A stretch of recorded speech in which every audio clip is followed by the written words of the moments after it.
Hello అండి. చిన్ని చెప్పే కథలకు స్వాగతం. అందరూ ఎలా ఉన్నారు? అందరూ బాగుండాలని ఆ బాబాగారిని కోరుకుందాం. ఈరోజు నేను 1969 మే చందమామలో వచ్చిన ఒక కథను చెప్తున్నానండి. హడావుడి మనిషి. రాసిన వారు జొన్నలగడ్డ రామలక్ష్మి గారు.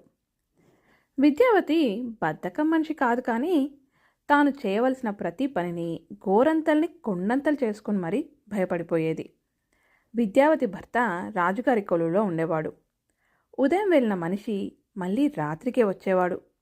ఆయన అలా కొలువుకు వెళ్ళగానే ఈవిడ 4 ఇళ్లకు పెత్తనానికి వెళ్ళిపోయేది. ఆవిడ అంటే అందరికీ సరదా ఉండడం చేత వెళ్ళిన చోటల్లా కాసేపు కూర్చోమని బలవంత పెట్టేవారు. ఎలా కూర్చున్నదమ్మా, ఆయన వచ్చేసరికి వంట చేయాలి కదా అని రాత్రికి చేయాల్సిన వంట గురించి అప్పుడే హడావిడి పడిపోయేది.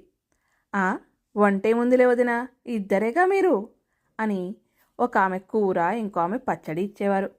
అయినా ఆమె తన భర్త వచ్చేలోగా అన్నం వండగలనో లేనో అని బెంగపట్టుకొని తన భర్త ఇంటికి వచ్చాకే ఆయన సాయంతోనే ఆ పని కూడా చేసేది. ఎవరైనా తనని పని సాయానికి పిలిస్తే, అయ్యో ఈవేళ బట్టలు ఉతకాలి, అయ్యో ఈరోజు గిన్నెలు కడుక్కోవాలి అని ఏవో ఒక వంక చెప్పి తప్పించుకునేది. ఆవిడ సంగతి అందరికీ తెలియడం వల్ల ఆమెను పని సాయం అడగడమే మానేశారు. విద్యావతికి 2 ఆడపడుచులున్నారు. 2 పెళ్ళిళ్ళయి కాపురాలు చేసుకుంటున్నారు. విద్యావతి భర్తకు వాళ్ళంటే ఎంతో ఇష్టం. వాళ్లకు వేరుశెనక్కాయలు, పేలాలు అంటే ఎంతో ఇష్టం. వాళ్ళు ఉంటున్న ప్రాంతాల్లో ఇవి దొరికేవి కావు. విద్యావతి భర్త తన చెల్లెల కోసమని ఒక బిందెడు వేరుశెనక్కాయలు, ఒక బిందెడు ధాన్యం కొని, నా చెల్లెళ్ళు వస్తున్నారోయ్, వాళ్ళు వచ్చేసరికి నువ్వు ఈ వేరుశెనక్కాయలు ఒలిచి ధాన్యమంతా పేలాలు చేసి ఉంచు, వాళ్ళు నీ పనితనానికి అభిమానానికి ఎంతో మెచ్చుకుంటారు, ఉత్తప్పుడు ఎలాగున్నా ఇప్పుడైనా ఈ పనులనే చెయ్యి అన్నాడు. ఆ మాటకు సరే అని అన్నదే కానీ విద్యావతి గుండెల్లో రాయి పడింది. ఆమె మనసంతా ఈ పని మీదే నిండిపోయింది. ఎవరింటికి వెళ్ళినా ఆమె, అయ్యో మా ఆడపడుచులు వస్తున్నారండి, బిందెడు వేరుశెనక్కాయలు ఒలవాలి, బిందెడు ధాన్యం పేలాలు చేయాలి అనసాగింది. ఆవిడ ఎవరికి సాయపడిన మనిషి కాదు గనక ఎవ్వరూ ఆవిడకు సాయం చేయడానికి కూడా రాలేదు. ప్రతిరోజు ఈ పనులు మొదలు పెట్టాలని ఆమె అనుకునేది. కానీ తీరా మొదలు పెట్టేసరికి చెయ్యాల్సిన పని తలుచుకొని ఆమె గుండె అలసిపోయేది. అయ్యో ఎంత పని, మొదలు పెడితే ఎప్పటికైపోతుంది అనుకొని ఆమె మళ్ళీ పెత్తనాలకే వెళ్ళిపోయేది.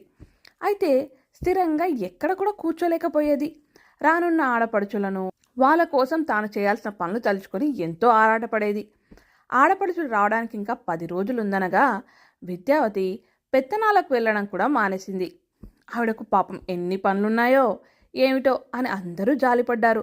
ఆవిడ లేకపోతే కొంతమంది కాలక్షేపం కూడా కాదు. వాళ్ళు ఆవిడ్ని పిలవడానికి వెళ్ళారు. అయితే విద్యావతి చాలా హడావిడిగా ఉన్నట్టు కనిపిస్తూ వాళ్ళను గుమ్మంలోనే పలకరించి పంపేసింది. ఒకరోజు మధ్యాహ్నం గారెడివాడు వచ్చాడు. వీధిలోని ఆడవాళ్ళంతా ఆ ప్రదర్శన చూశారు, కానీ విద్యావతి ఆ ఛాయలకు కూడా రాలేదు. మా ఆడపడుచులు వస్తున్నారండి, చాలా పనులున్నాయి అన్నదామె. ఇదే విధంగా కాశీ నుంచి గాజులవాడు వచ్చినా, కంచి నుండి పట్టుచీరలవాడు వచ్చినా చూడ్డానికి కానీ బేరాలాడడానికి కూడా విద్యావతి బయటికి కూడా రాలేదు. తన ఆడపడుచులు వచ్చేస్తున్నారని, తన క్షణం కూడా తీరికలేనని అందరికీ చెప్పేసింది. ఆవిడ ముఖంలోని గాబరా చూసి ఆవిడ ఆడపడుచులు చాలా గడుగ్గాయలై ఉంటారని అక్కడ ఉన్న ఆడవాళ్ళందరూ అనుకున్నారు. ఆ విధంగా విద్యావతి ఆడపడుచులను చూడాలన్న కుతూహలం కలిగి అందరూ ఆ ఆడపడుచుల రాక కోసం ఎదురు చూడసాగారు. ఆఖరికి విద్యావతి ఆడపడుచులు రానే వచ్చారు. వాళ్ళు విద్యావతితో ఎలా ఉన్నారో చూద్దామని ఆ రోజు మధ్యాహ్నమే ఆ వీధిలోని ఆడవాళ్ళంతా విద్యావతి ఇంటికి వెళ్ళి అక్కడి దృశ్యం చూసి ఆశ్చర్యపోయారు. విద్యావతి ఆడపడుచుల్లో ఒక ఆమె వేరుశెనక్కాయలను ఒలుస్తున్నది, 2వ ఆమె పేలాలు వేయిస్తున్నది.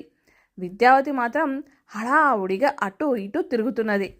చూడ్డానికి వచ్చిన ఆవిడలో ఒకరు ఆమె బుగ్గలు నొక్కుని, అయ్యో ఈ మాత్రానికైనా తల్లి, ఇన్ని రోజులు గుమ్మం కదిలి కూడా రాలేదు బయటికి అన్నది. పని తలుచుకుంటే నాకు కాళ్ళు చేతులు ఆడవు, అందుకే ఇన్నాళ్ళు బయటికి రాలేదు అన్నది విద్యావతి. మా వదిన ఉత్త హడావిడి మనిషిలేండి అన్నారు విషయమంతా విన్న ఆడపడుచులిద్దరు నవ్వుతూ. కథ సమాప్తం. ఈ కథ కానీ మీకు నచ్చితే లైక్ చేయండి, మీ వాళ్ళతో షేర్ చేయండి. అలాగే మీ అభిప్రాయాన్ని కామెంట్ రూపంలో తెలియజేయడం మర్చిపోవద్దు. ఈ ఛానల్ని సబ్స్క్రైబ్ చేసుకొని నన్ను ఎంకరేజ్ చేయడం కూడా మర్చిపోవద్దు. ఇక ఉంటానండి. మళ్ళీ ఒక మంచి కథతో మళ్ళీ కలుసుకుందాం.